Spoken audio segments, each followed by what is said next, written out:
이른바 고발사주 의혹의 핵심 인물인 손준성 검사가 구속 심사를 받고 결과를 기다리고 있습니다.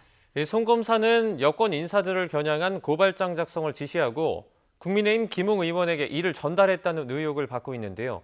손 검사 구속 여부가 이번 수사의 중대 분수령이 될 전망입니다. 취재기자 연결하겠습니다. 김경수 기자.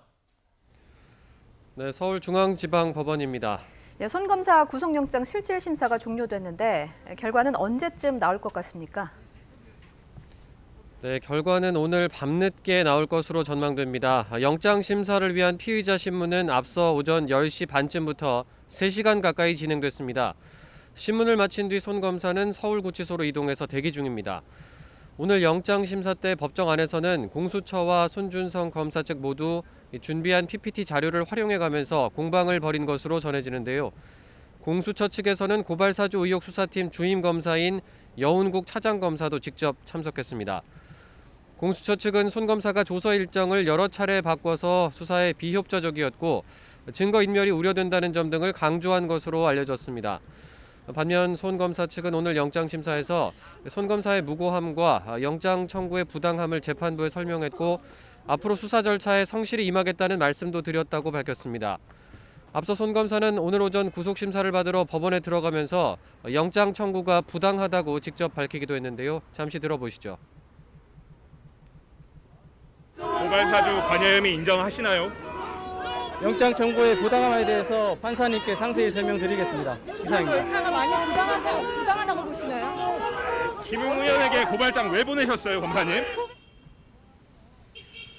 손 검사는 윤석열 전 검찰총장 시절 대검찰청 수사정보정책관으로 근무하면서 여권 인사들에 대한 고발장 작성을 부하 직원들에게 지시한 혐의를 받고 있습니다. 해당 고발장은 김웅 국민의힘 의원이 이 사건 제보자 조성은 씨에게 전달했는데 최근엔 당시 김 의원과 조 씨가 통화한 녹음이 공개되기도 했습니다. 당시 녹음엔 김 의원이 윤석열 전 총장 등을 언급하며 고발장 접수 방법 등을 미리 논의한 정황이 담기기도 했습니다.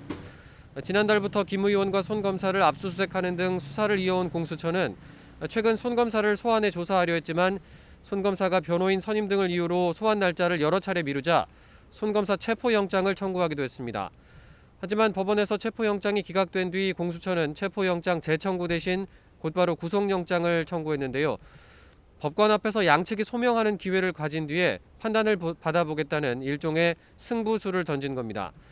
만약 공수처가 손 검사 신병을 확보하게 되면 수사에 탄력을 받게 되겠지만 기각될 경우에는 무리한 영장 청구였다는 비판과 함께 수사에도 차질이 불가피할 것으로 보입니다.